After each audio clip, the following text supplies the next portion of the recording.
But first, well, the real media story is Facebook cancelling all Australian news outlets.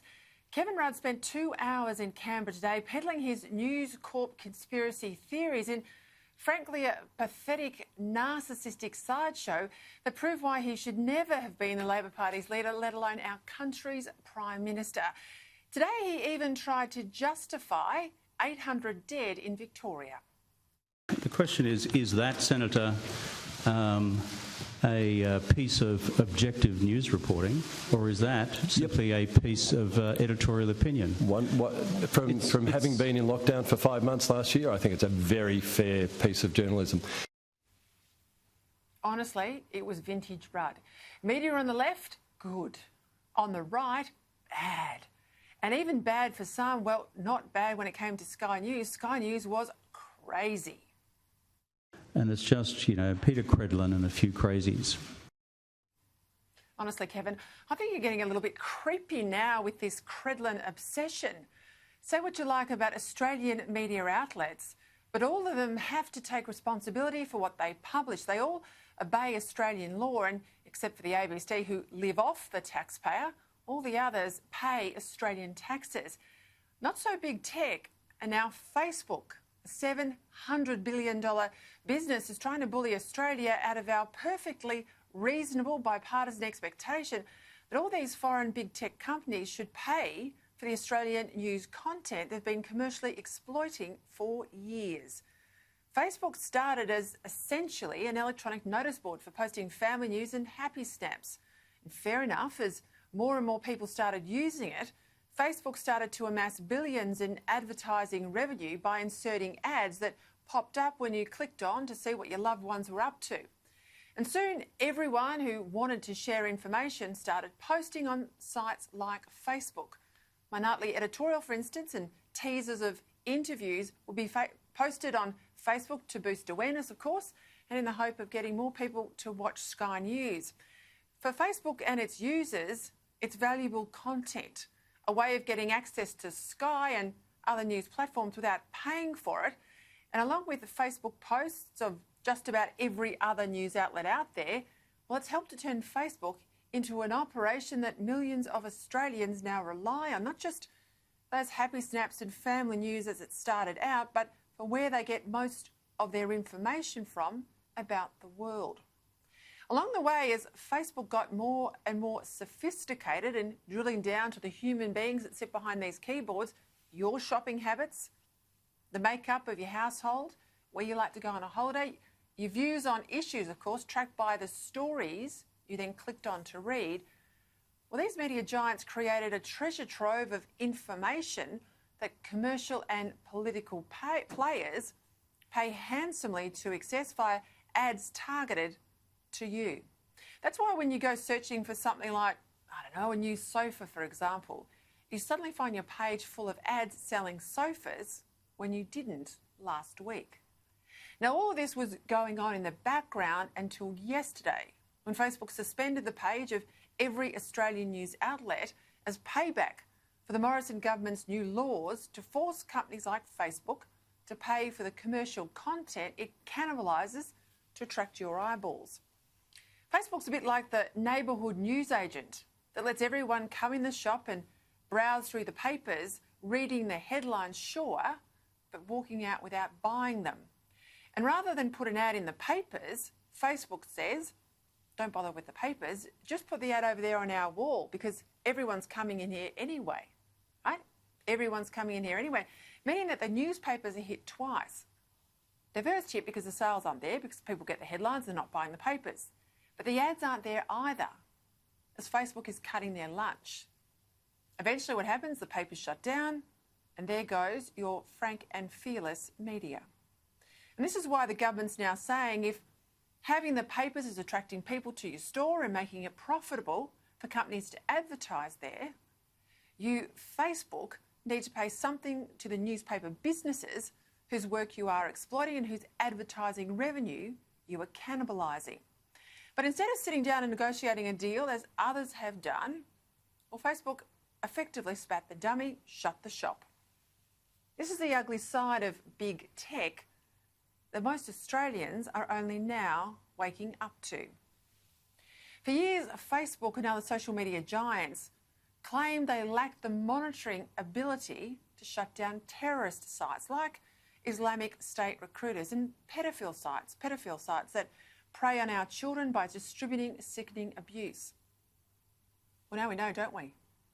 Facebook can do a whole lot more now than they ever said they could, because we saw it yesterday when they shut down Facebook because it suited them and their interests and not Australia. Facebook has always claimed it's not a publisher, it's just a public service. But when the politics of some don't agree with the company, it's a line, isn't it? There you go. They're happy to cross it, as they did against Josh Frydenberg. Just recently, it banned Donald Trump from ever posting again after his role in the Capitol Hill riot. And it temporarily suspended MP Craig Kelly from posting because he's supposedly backed, they say, wrong coronavirus treatments. Today in Canberra, the Senate wasted a whole lot of time looking to create a villain out of the News Corp media, when in fact they would have been far better served fighting back against these big tech billionaires. For Kevin Rudd, it was a classic case of sour grapes, trying to rewrite why he lost his job twice. First, of course, when his own deputy stabbed him in the back, and then when the Australian voter killed him off again. Complaining about front pages of newspapers, Kevin Rudd's memory was short. You don't deserve to win. That's not about me, it's about Anastasia Palaszczuk. I mean, they did that to me as well when I was Prime Minister in 2013. But failing to mention, didn't he, the fact that these same papers he was complaining about backed him in against Mr Howard in the Kevin 07 election campaign. Queensland Liberal Senator Rennick hit back with some facts. Of the top 10 internet sites in this country, one of them are Murdoch. The Courier Mail, the Australian, the Daily Telegraph aren't there. So how can you say that Murdoch has a monopoly in this country when he owns no free-to-air networks? He has one in the top 10 news platforms. Is this inquiry not based on a lie? Well, Senator, what I have said repeatedly is that Murdoch has a print monopoly. That's right, and that's only a part of the news network. Senator, I'm seeking to answer your question. And a declining part of the news network. Just let Senator, I'm seeking to answer your question. I have said consistently that Murdoch has a print monopoly in this country, and that any form of monopoly is unacceptable as a matter of principle. So to the head of News Corp Australia, Michael Miller. Well, Senator, what I have said repeatedly is that Murdoch has a print monopoly. I'm happy to go through every one of Mr Rudd's 56 points that he made in his submission. Not only are they misleading, they're without fact. He repeatedly says that News Corp has 100% of print in Queensland. There are 46 newspapers printed in Queensland. News Corp prints 6 of them. Now, let's be honest, Rudd's fight against Rupert Murdoch is a sideshow. It's as much a play for a bit of post-political relevance as it is trying to blame someone else for his demise. I do describe the Murdoch media beast as no longer on the right but on the far right. I think it's fair to say that what is now 9 newspapers, the Sydney Morning Herald and The Age and certainly the Financial Review, I would put in a centre-right category.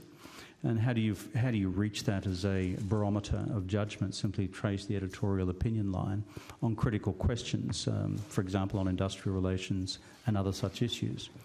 The editorial position of the Australian Financial Review is a pretty hard right position. And then, of course, you go to the other non-physical paper, which is The Guardian, which would range between centre and centre-left. Good Lord, he hasn't read The Age or all the Sydney Morning Herald if he thinks either of them are centre-right newspapers. But I guess the bigger issue for me, for you, for our country is how we stop big tech from being not just an out-of-control, overbearing, left-wing sort of censor, but also an overseas bully that's trying to intimidate Australia in its own commercial self-interest. As you know, I've often wished for more leadership from the Morrison government on the values fight, but to give our government its due, not only is it showing leadership here, but it's actually leading the whole world in trying to make big tech more accountable. For once, both sides of politics are agreed. This is a fight that matters, and it's a fight the government must win. No business, however powerful, should be able to intimidate the Australian government, and no business, however influential, should be able to bully the Parliament against passing legislation that's in our national interest. As for Mr Rudd, I'll tell you what, the longer I listened to him today, the more I was grateful to Julia Gillard's service to the nation. That knife in his back. Seriously, how the goodness did he ever get elected in the first place?